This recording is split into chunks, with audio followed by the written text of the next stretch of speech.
देवताओं का नाम बताओ कोई ऐसा, फिर बुलाएं उसको, आवाज दें उनका नाम ले करके और फिर बात बने। हाँ भाई श्रावक को क्या ख्याल है? देवताओं का, हाँ जी प्रधान जी बोले, और तो कोई संकोच में बोला नहीं। यूं कहेंगे महाराज जी जो पूछ रहे भाई, उनका जो देवताओं का नाम होता होगा, इनके अपने नाम होते हैं। ये भी बता दूं आपको, इनके अपने कुछ ऐसे भी होते हैं जो मंत्र रूप होते हैं और उनसे स्मरण किया जाए तो ये उपस्थित भी होते हैं। ये भी बात है, ये खाली ऐसे ही नहीं है केवल यूं ही बात हो भाई इनके, नहीं नहीं, इनके अपने नाम होते हैं। ये नाम मनुष्यों का है, ये मनुष्यों का नाम कैसे और कहां से आया? ये उनके पूर्व भव का नाम है।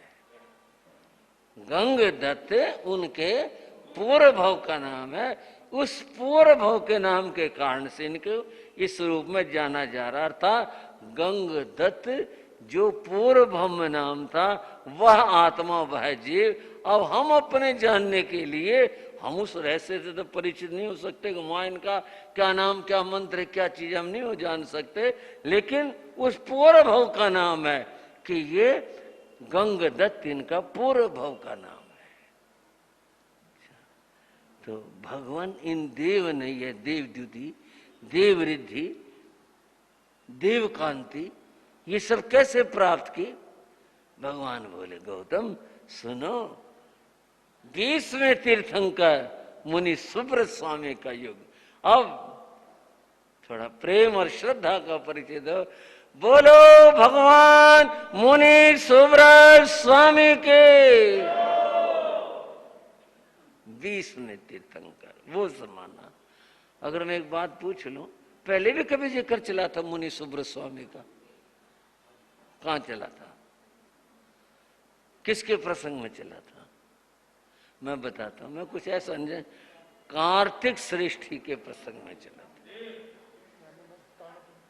अच्छा बहनों, आपकी जानकारी बड़ी अच्छी है, बहुत बहुत आपके लिए धर्म वृद्धि रूप आशीर्वाद। आपकी स्मृति भी, आपकी जानकारी बहुत अच्छी है।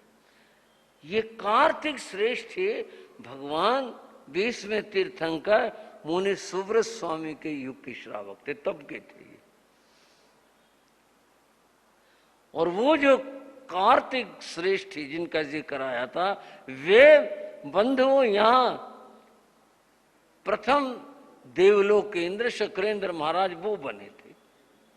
इस तरह मामला है। भगवान ने बताया कि 20वें तीर्थंकर भगवान मुनि सुब्रत स्वामी का युग, और उस युग में हस्तिनापुर नगर, फिर बात होगी, हर समय हस्तिनापुर नगर था।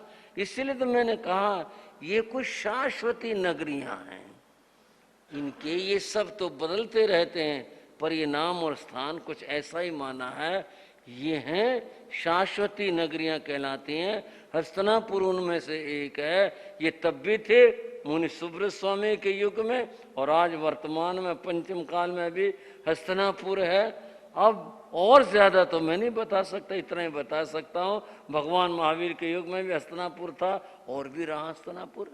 हस्तिनापुर का जिक्र आता रहा।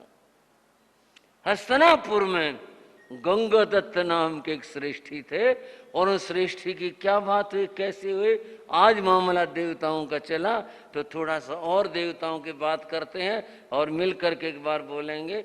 गुरु योगीराज गुण गाले, चरणों में शीश झुकाले।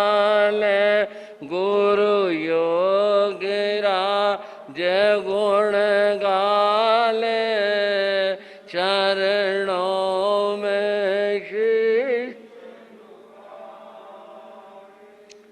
हरियाणा का जींद नगर, जींद का नाम कई बार आता है। अब जहां जो बात होगी उसका नाम तो लेना ही पड़ेगा। और फिर गुरु महाराज का हरियाणा में विचरण ज्यादा रहा था, तो जींद विराजना होता था। हरियाणा का जींद नगर, वहां पूज्य गुरुदेव योगीराज विराजमान थे, और उनके जीवन का भी वो वाला हिस्सा, जब वो युवा थे, वो वाला हिस्सा। उस समय 3 संत थे। व्याख्यान वाचस्पति श्री मदन लाल जी महाराज, पूज्य गुरुदेव योगीराज श्री रामजी लाल जी महाराज और भंडारी श्री बलवंत राय जी महाराज, 3 संत थे। ये तीनों बहुत बिछड़े। वाचस्पति जी की योगीराज जी की बड़ी मैत्री थी। भंडारी जी महाराज परम सेवा भावी थे, उनके लिए तो दोनों मंगल मूर्तियां बस थी, सेवा करना उनका अपना आनंद था।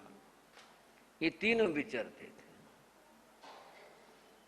सर्दियों के दिन थे, विचार बना विहार करने का, तो मन हुआ भाई दोपहर में विहार करेंगे।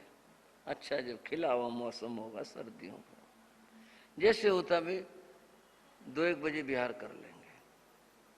विहार करना था और जाना भी कोई बहुत दूर नहीं था। जींद से जब रोहतक की ओर आते हैं तो पहला गांव आता है घरोंडा, वो तो है 2-1 किलोमीटर पर।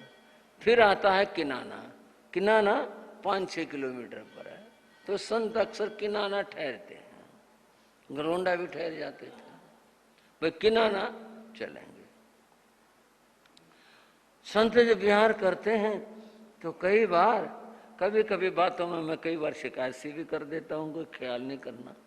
कोई बार श्रावकों की भक्ति जागती तो है, पर देर में जागती है। एक तो जब संत मंच पर होना किसी कार्यक्रम में, सबकी कोशिश हो गई वंदना पांव छू के करी जाए, और वैसे शायद ये भक्ति ना जागे, और वहाँ अव्यवस्था जो है फिर बनती है, और साथ दूर से भाई दूर से, और भाइयों ने कहा आज ही करनी है वंदना, शिकायत सी होगी। वैसे बात बताइए कभी, ऐसे मौके पर तो वंदना दूर से करना ज्यादा अच्छा रहता है, क्योंकि एक व्यक्ति आता तो दूसरा तू भी कर ले, साथ गंगा में तू भी नहा, और 2 को देखकर फिर 4, और फिर तो सारी व्यवस्था सभा कैसे हो जाती है।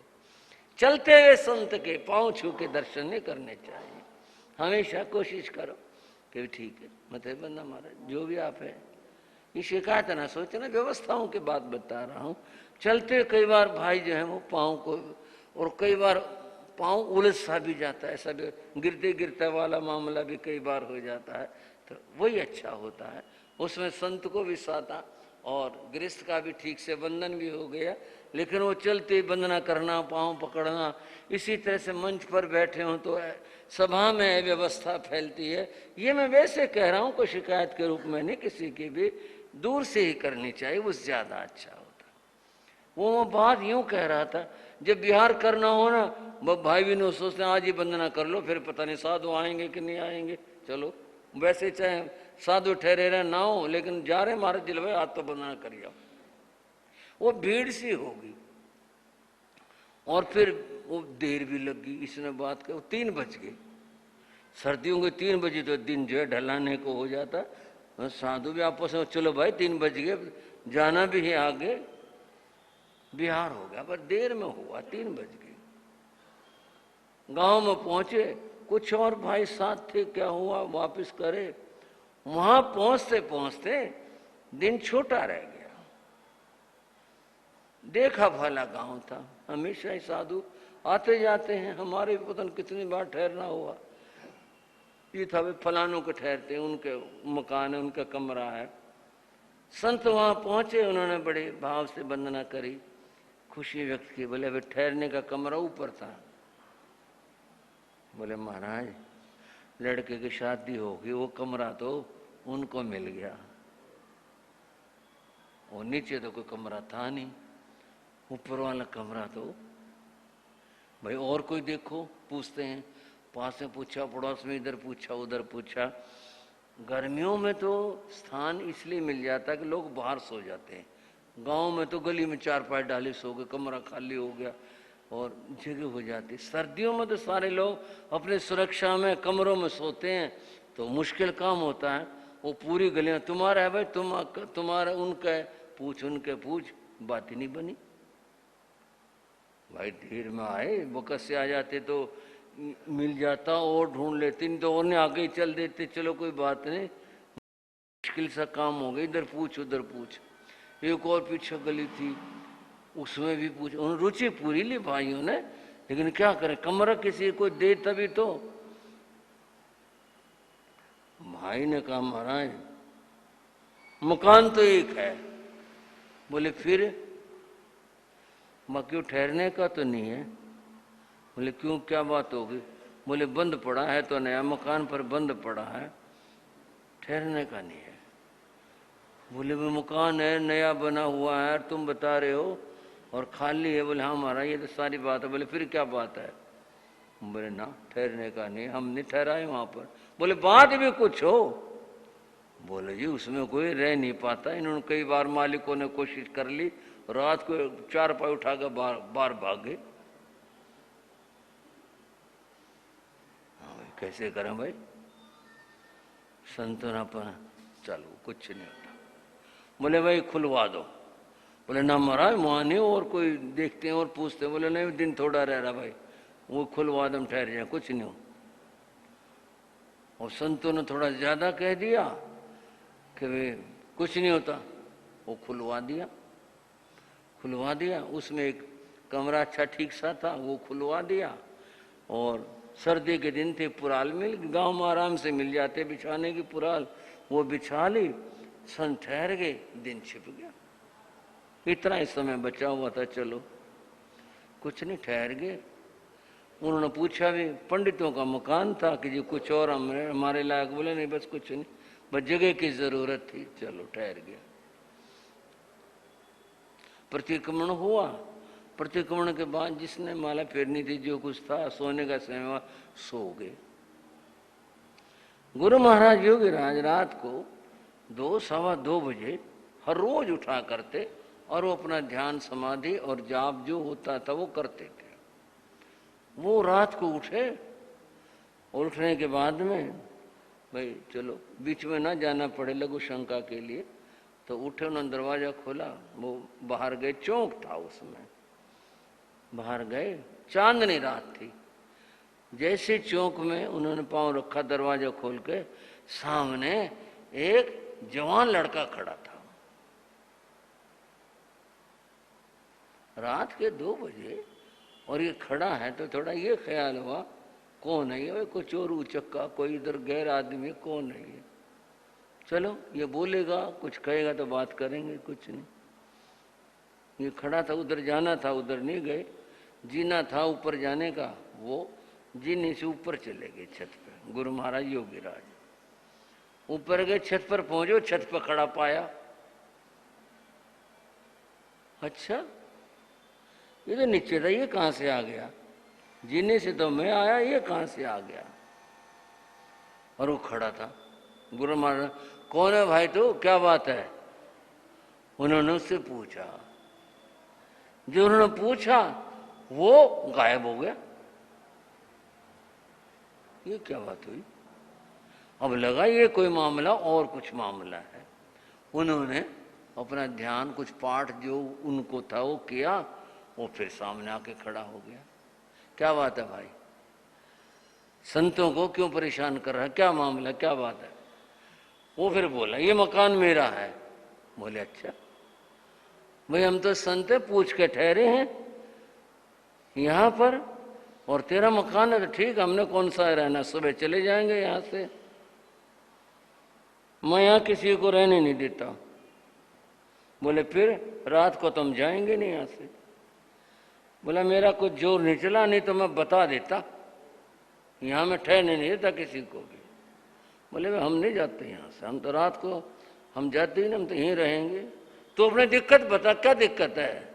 हम तो संत हैं और आए हैं, ठहरे हैं, और तू कह रहा मेरा मकान है, तो तेरे को तो सेवा करनी चाहिए। साधु की वो डरने का नाम ही नहीं था, तो बात ही अलग थी। मगर तेरे को सेवा करनी चाहिए संतों की। नरम सा पड़ा। बोला बोलो क्या सेवा करनी है, क्या खाओगे? बोले रात हम तो खाते हैं नहीं, पानी भी नहीं पीते। बोले और बताओ क्या चाहिए तुम्हारे को? बोले ये हमारे कुछ है, हम तो बस ये भी तेरे मकान में ठहरे हैं, तेरे को हमारे से कोई दिक्कत नहीं होनी चाहिए, और तो कुछ नहीं। वो एक मकान की छत पर चारपाई रखी थी, पता नहीं क्या वो चारपाई वहां से उड़ी और पटक के मारी उसने छत। बोले और बैठो। वो और तो कुछ दिखा नहीं है, वो चारपाई आए और उसने ऐसे मारी पटक के। बोले लो बैठो। गुरु महाराज बोले भाई तख्त उत्तर में बैठ जा, चारपाई पे हम साधु बैठा नहीं करते। फिर वो कुछ बात होने लगी, भाई तू क्या बात है, तू क्या चाहता हमारे से? गुरु महाराज योगी राज जी ने कहा मन में, भाई ये समझिए कि आप भी कोई शक्ति थी। बोले चलो वाचस्पति जी को भी परिचित करवाते हैं। बोले अच्छा ठहरो, अभी बात करते हैं तेरे से। गुरु महाराज नीचे आए और आके उन्होंने वाचस्पति जी जो कहा। बोले महाराज, बोले हाँ क्या बात है, टाइम हो गया पढ़ते। बोले आप उठो तो। बोले हाँ क्या बात है? बोले एक दर्शनार्थी है, जरा आओ दर्शन दो। दर्शनार्थी कौन आ गया रात को? बोले उठो भी आप, दर्शन मिलवाऊंगा आपको। वो उठे, लोगों का भी पता नहीं चलता। बोल बेटाइम में रात में कोई आने का टाइम था, दर्शनार्थी आ गए, इस टाइम में साधु सो रहे हैं। बोले आओ मिलवाऊंगा, चलो। वो कमरे से बाहर आए। बोले कौन दर्शनार्थी? बोले ऊपर चलो। ऊपर दर्शनार्थी कौन आ गया? बोले आओ तो आप, ले गए ऊपर। कोई भी नहीं था वहां। बोले धोखा हो गया क्या? बोले नहीं आप रुको। उन्होंने दोबारा ध्यान किया कुछ और सामने आ गया।